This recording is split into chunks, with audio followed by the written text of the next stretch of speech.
If you love entertainment and getting spooked, then you're in for a frighteningly good time. Ahead on this episode, we've got some horrifying Hollywood headlines from Michael Mathis, an unnerving on the street from Nick Ewing, and a terrifying top 5 from Nicole Koehn, and much, much more. Yes, this is no trick, just a treat, because from Ball State University, The Real Deal's Halloween special starts now.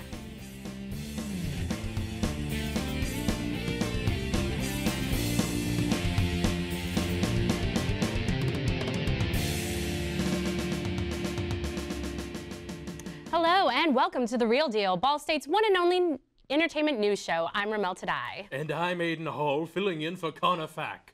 As October draws to a close, that annual night of ghosts and ghouls is once again nigh upon us, compelling us to don our favorite costumes and take delight in exploiting our greatest fears and superstitions.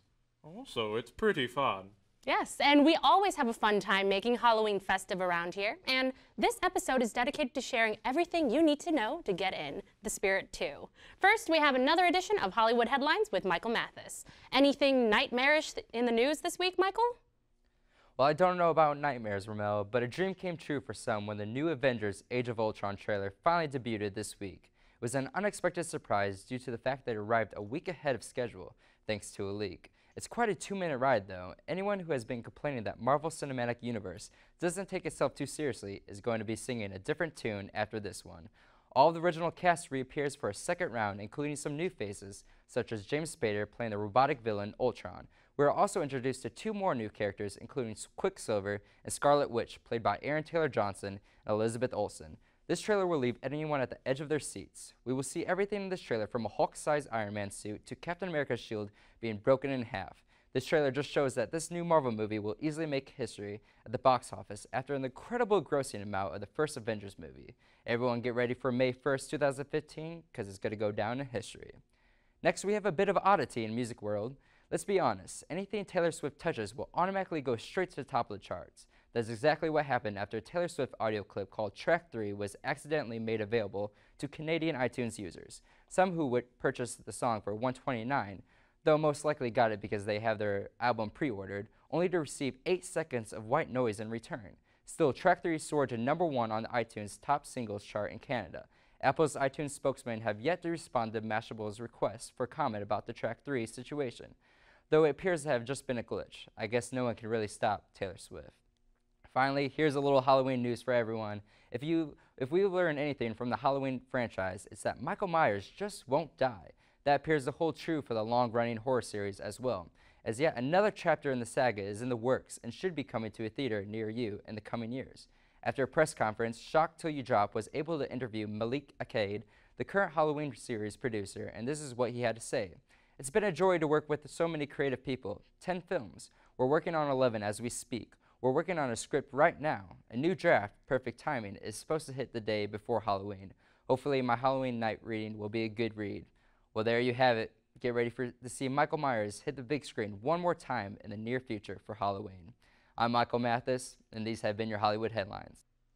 Thank you, Michael, and just as Michael Myers won't die, neither will our commitment to keeping you in the know. Critics are all well and good, but sometimes it's better to go straight to the audiences. So if you're looking for a frightening film to watch this week, we had Nick Ewing take to the streets and ask what movies made you jump out of your seats the most. Here's what we found out. Nick Ewing here with The Real Deal. Today I'm going to be going around Ball State asking you guys what you think is the scariest movie of all time. Let's see what you think. What is the scariest movie ever made? Hands down. Most terrifying. Oh my gosh. This is such a bad one. Contagion. Contagion. Why? Because that's like a fear of mine that can so happen. Probably Nightmare on Elm Street 3. Nightmare on Elm Street, the third one. What's the scariest movie you've ever seen? Sinister. I probably have to say Signs. The Haunting in Connecticut. The Haunting in Connecticut. Mm-hmm. It's a tough question, I know. It is. Hey, I have a question for you. What's the scariest movie you have ever seen? The Devil's Rejects. Hannibal. Hannibal. That's a good choice.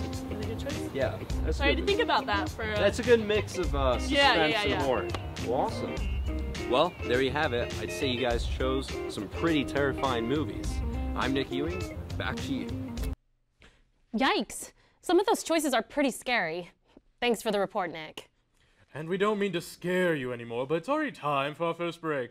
When we come back, we'll have Nicole Koehn with an enchanting top 5, Chauncey Baker peeling the mask off some special effects, and Julia Ricci sharing some softer scares, and more. We'll be dying to have you back. Get that a lot? The Book of Life. Hold it! I know exactly what to play! You got what I need! Wow, that totally captivated her. Got to be the meaning of my life is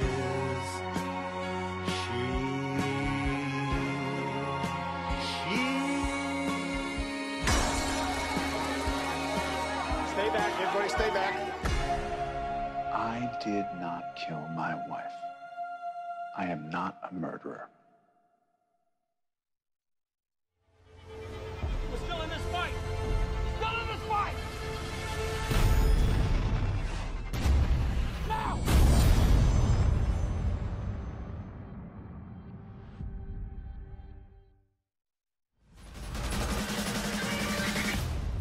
How good's your laundry? No one's that good. I thought not.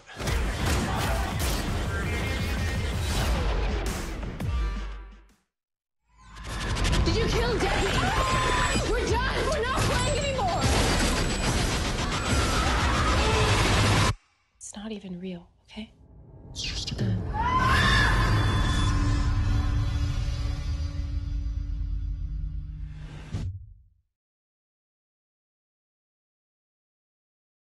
Welcome back to our Halloween special. And what would Halloween be without witches? Without which what? No, not witch. Witch. Which? No, witch. Not witch, a witch.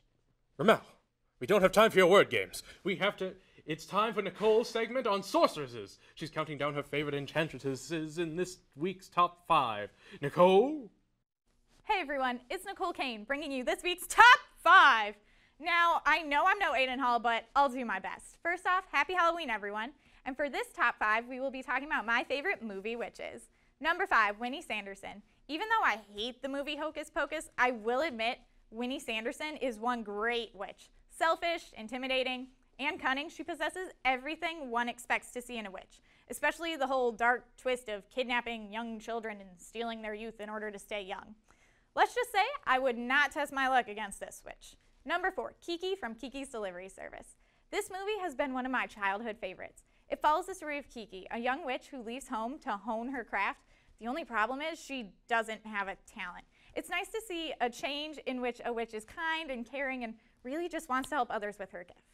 Number 3, Bellatrix Lestrange. The largely hated Voldemort worshiper really showed us how insane and truly demented a character can be. Bellatrix thrived on misery and pain, laughing and prancing about after taking the life of a beloved character. She is the witch that haunts your dreams. She is skilled and has no empathy, making her a terrifying but classic image of a witch. And number 2, Aggie Cromwell. And if I'm getting judged for this choice, let me just say you are all wrong. Aggie Cromwell was not only a cool grandma that we all wish we had, but she was also a witch. Aggie breaks the typical stereotype of the term witch because she is caring, helpful, and always supporting the ones she loves. Also, within all the Halloween Town movies, you really learn how great of an example she is of a strong, independent leader. And number 1, the Wicked Witch of the West. Gotta give props to the OW, or original witch as I like to call it. This vengeful witch really may have started it all, and many picture the Wicked Witch of the West when asked, what is a witch really? Instilling fear within the world of Wizard of Oz, tormenting anyone in her way, she is a force to be reckoned with. Along with the creepy laugh and terrifying facial features, the majority of scary Hollywood witches are based off of her. Well, everyone, this has been my top 5 movie witches. I'm Nicole Koehn, and have a happy Halloween. Thanks, Nicole. Perhaps the greatest spells those witches cast were the ones over our hearts. And while All Hallows Eve is a time for enchantments, witchcraft, and sorcery all around, the magic of the movies comes not from wizards, devils, or genies, but from the highly skilled craftsmen found in special effects departments. So, here to offer insight into how some classic creepy effects were achieved is Chauncey Baker in How'd They Do That? Chauncey? It's that time of year again, folks. Halloween, where people dress up in stupid costumes, and it is totally acceptable. My favorite side of this spooky holiday is the horror films that are on all hours during the day, during the month of October. I'm going to enlighten you on 3 spooky moments in horror film history and how they pulled them off. The first film I'm going to mention is George Romero's Dawn of the Dead, the one made in 1978, not the 2005 remake. What kind of horror film buff do you take me for anyway? Okay, there's a scene where a zombie gets his head blown clean off, and if you were to watch the scene in slow-mo, you could totally tell that it's a watermelon that's all painted up to look like a face. It's quite comical, really. Hey, don't look at me like that. They told me to ruin these films for you. Another cool effect was in the Evil Dead trilogy. Sam Raimi and his crew were on such a tiny budget for the first 2 films that they couldn't afford professional equipment, so they had to improvise. One of the coolest DIY effects that was utilized was one known as the Ramacam. You see, in The Evil Dead, there are several scenes that are filmed in the first-person perspective of the evil spirit that's tormenting those meddling college students in the cabin. The spirit just seems to bust through doors and windows. They did this by attaching a rod to the end of the camera while the operator was riding on a skateboard, allowing them to burst through doors and windows. The third horror film nugget I want to tell you about really isn't a special effect at all, but the way the filmmakers behind the Friday the 13th films were able to genuinely frighten the actors on set. Kane Hodder, the stuntman who wore the mask of Jason in Friday the 13th, 8, 9, Jason Goes to Hell, and Jason X, is widely regarded as one of the scariest actors to play Jason. Why is that? Well, he genuinely scared his victims on set before the filming ever took place. Those screams you hear, most of the time they were genuine, due to the fact that Hodder would often go off of the script and improvise a kill scene. While he may not have been in the best written installments of the seemingly endless franchise, he's definitely one of the most notable Jasons. Anyway, now that I've ruined these movies for you, go out and watch them. You may learn a thing or two about movie magic and the way that these guys can scare the pants off of you. Be safe. Don't eat too much candy. I'm Chauncey Baker. This has been How Did They Do That?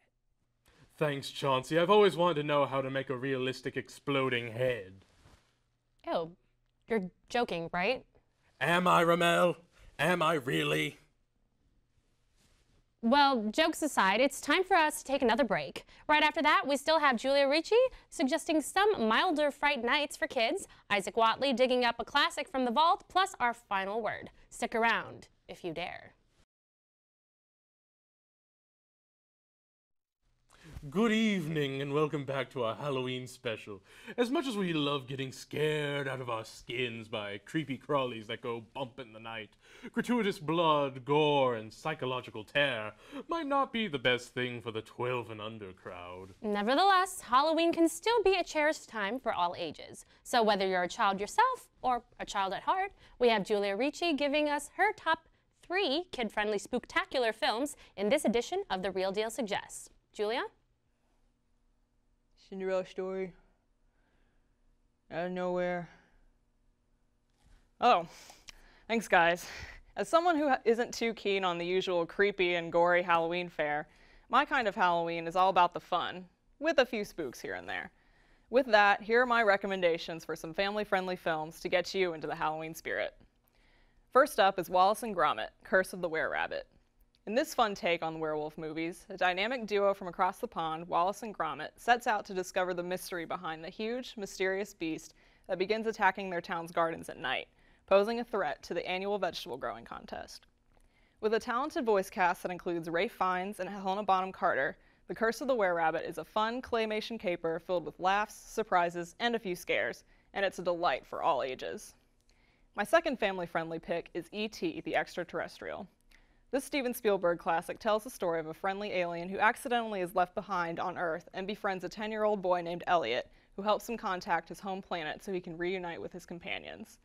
While E.T. is technically not a Halloween movie, the alien supernatural storyline is appropriate for this time of year, and you can't forget that one of the film's most iconic scenes takes place on Halloween, where a sheet-covered E.T. sees a familiar face from home when he meets a child in a Yoda costume. While the movie contains some mild language and a tearjerker of an ending, it's a definite must-see for older kids. My third and final pick is the beloved Peanuts special, It's the Great Pumpkin, Charlie Brown. In perhaps the most famous Halloween tale of all time, Charlie Brown is invited to his first ever Halloween party and trick-or-treating with the rest of the Peanuts gang. His best pal Linus decides not to join in because he wants to wait in the town's most sincere pumpkin patch for the arrival of the Great Pumpkin, who will rise from the shadows to deliver presents to all the boys and girls. Meanwhile, Charlie's little sister Sally is torn between going trick-or-treating for the first time or following her love Linus and waiting for the Great Pumpkin's arrival with him.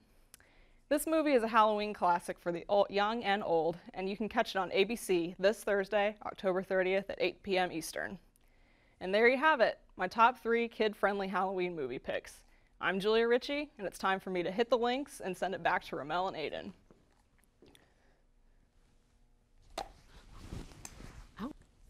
It's in the hole! It's in the hole! Not quite, Carl. I mean, Julia, at least you had some great all-around picks. In fact, you might even say there were classics. Speaking of classic scary films, that hair-raising genre horror certainly has been around a long time. When most people think way back, they think of the classic Universal Studio monster repertoire, Dracula, Frankenstein, The Mummy, but there are plenty other creepy flicks from the days gone by too. So let's take a look back at a movie where the monster isn't a man in makeup, but the damaged mind of a faded starlet. Here's Isaac Watley with a film he got from the the vault. Isaac? With Halloween right around the corner and with movie fans rushing to the theaters to see countless scary movies, there's no hiding the fact that horror films have been entertaining audiences for decades. While in theaters today we can see intense special effects and production techniques that terrify, it's good to take a moment to appreciate older films that brought just as many scares without all the modern additions. In today's From the Vault segment, we're going to take a look at one of the 1960s most exciting psychological thrillers, Whatever Happened to Baby Jane. This film, released in 1962, follows the story of 2 sisters, Jane Hudson, played by Bette Davis, and Blanche Hudson, played by Joan Crawford. Jane, who once lived under the spotlight as a child actress, now has to take care of her sister Blanche, who is confined to a wheelchair. In Jane's constant longing to have the glory of the stage return to her, she begins to do whatever she can to let people know that she used to be the star, Baby Jane. After no one seems to remember her childhood performances and Blanche begins to gain more attention from others, Jane becomes incredibly jealous and starts to lose her grip on reality. We see the situation escalate and eventually see what drastic measures Jane will take to satisfy her craving for attention. Bette Davis brings an incredible and slightly disturbing performance, as she has done in many of her other films, including Hush Hush Sweet Charlotte and Dead Ringer. She really brings the character of Jane to life, and though the film doesn't contain any special effects, her performance alone sends chills down the spines of anyone watching. To balance out Bette Davis's performance is Joan Crawford, playing Jane's sister Blanche. Crawford, playing in other films such as Our Dancing Daughters and Grand Hotel, brings a performance to the film that keeps you on the edge of your seat and causes you to fear the character of Jane. I've been a fan of Bette Davis movies for years, and when I first saw this film, I fell in love with it. It tells a story that is appealing, and it keeps one constantly engaged. The eerie atmosphere set in the movie, along with the psychological thrills, makes this an incredibly entertaining piece of cinematic art. I think Whatever Happened to Baby Jane is another example of how powerful black and white films can be. Though it may be older, it still tells a story that I think is more intense than a lot of modern films. If you haven't seen any black and white films or you would like to see more, I would definitely recommend you check out any of Bette Davis's films. That's been my pick from the vault. I hope you enjoyed it. Now back to you guys. Thank you, Isaac. Sometimes it's the fact that such things could actually happen that make them truly frightening. And what's actually happening next is our last break. But don't turn off your porch light yet, because we still have our final word coming up. This isn't just about you. I want you to feel good about yourself.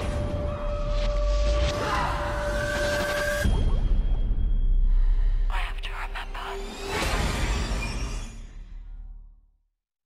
Something people can't turn away from. 911, what's your emergency? We want all of this. the world. I think Lou is inspiring all of us to reach a little higher. He helped me. If it's Halloween, it must be Saw. Live or die. Make your choice. Celebrate the return of the original horror classic in theaters starting 10 p.m. Thursday, October 30th.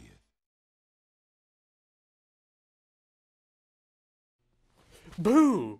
Did I scare you? No? Well, then I hope you thought that was funny. Sometimes humor is the best weapon to combat the sheer ridiculousness and uncaringness of this harsh world in which we live. So, sometimes filmmakers choose to make darker, scarier films that are also highly comedic. Whether through their themes or just the over-the-top productions, these black comedies are an important genre of a film, and Aiden and I are going to share with you two of our favorites. This is The Final Word. For my final word, I'd like to talk about a little-known horror black comedy film named Rubber.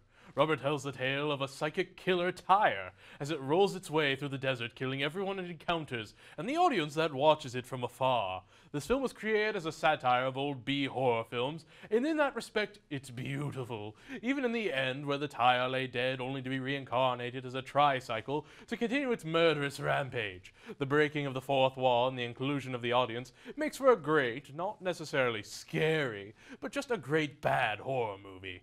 You won't tremble in fear, but you'll be on the floor with laughter.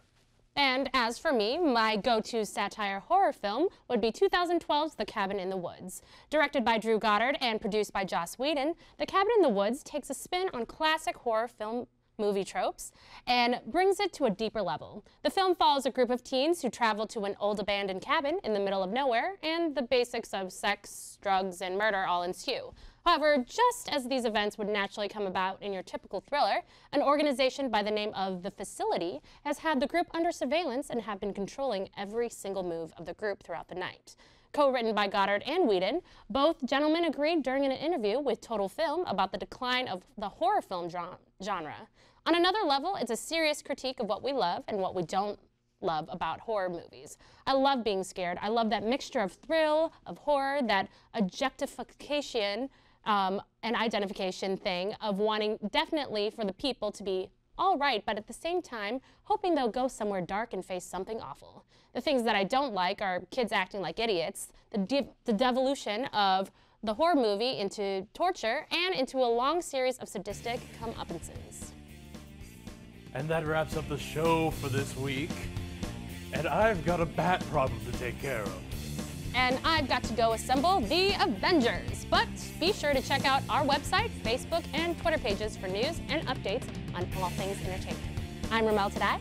And I'm Aiden Hall. Happy Halloween, everybody.